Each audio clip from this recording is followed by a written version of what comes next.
கோவிடுங்கிறது நீங்கள் சொன்ன மாதிரி மெயினாக நுரையீரல் சம்மந்தப்பட்ட வியாதியாக தான் இருந்தது. அதுக்காக தான் நிறைய மருத்துவங்கள் வந்தது. அதுதான் ஒரு இப்போ கோவிடினுடைய நிலைமை எப்படி வந்திருக்குன்னா ஃப்ளூ அப்படிங்கிற மாதிரி நம்ம நார்மலாக ஃப்ளூ வர்ற மாதிரி வந்துட்டு போகிற லெவலுக்கு வந்துட்டு.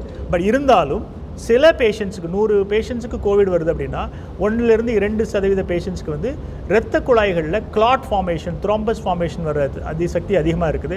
அதனால கொஞ்சம் இந்த இருதய சம்மந்தப்பட்ட அடைப்புகள், ஸ்ட்ரோக்குலாம் வர்றது சான்சஸ் இருக்குது. பர்டிகுலர்லி அவங்க இரத்த ஓட்டங்கள் வந்து கொஞ்சம் ஸ்மூத்தாக இல்லை அப்படின்னா அந்த கிளாட் அப்படின்னு சொல்லுவோம் நாங்கள் தமிழில் த்ரோம்பஸ் ஃபார்மேஷன் அப்படின்னு சொல்லுவோம். கிளாட் வந்து அடைத்து விடனால அவங்களுக்கு ஹார்ட் அட்டாக்லாம் வர அதிகமாக இருக்குது.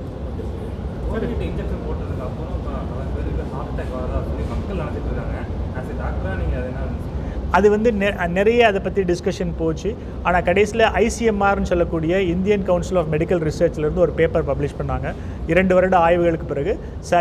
அதுக்கு சரியான எவிடன்ஸ் இல்லை அந்த மாதிரி வந்ததுக்கு அப்படின்னு சொல்லி. ஆனால் உலகளவில் பார்த்திங்கன்னா கொஞ்சம் அந்த கிளாட் ஃபார்மேஷன் அதிகமானதில் கொஞ்சம் இருதய சம்மந்தப்பட்ட அட்டாக் கொஞ்சம் பேஷண்ட்ஸ் வந்திருக்கு வேக்சினுக்கு அப்புறம் சொல்லியிருக்காங்க. ஆனால் இந்தியாவில் பண்ண ஐசிஎம்ஆர் ரிசர்ச்சில் வந்து அவங்க அதை வந்து இல்லை அப்படின்னு சொல்லியிருக்காங்க. இளைஞர்களுக்கு கொஞ்சம் ரொம்ப அதிகமாக ஹார்ட் அட்டாக் வருது, அதை தடுக்கிறதுக்கு என்ன? அதுதான் திருப்பி அதே சொன்ன மாதிரி தான் அவங்களுடைய மெயின் விஷயங்கள் வந்து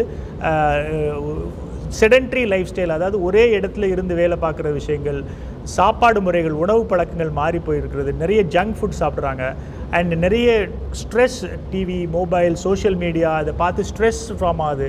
அவங்களுடைய வாழ்க்கை இது நார்மலான ஒரு ஆக்டிவிட்டீஸ் பண்ணிட்டோ அந்த மாதிரி இல்லாமல் ஸ்ட்ரெஸ்ஸு, பிளட் ப்ரெஷர், கொலஸ்ட்ரால் இந்த அதிகனால இதே சம்மந்தப்பட்ட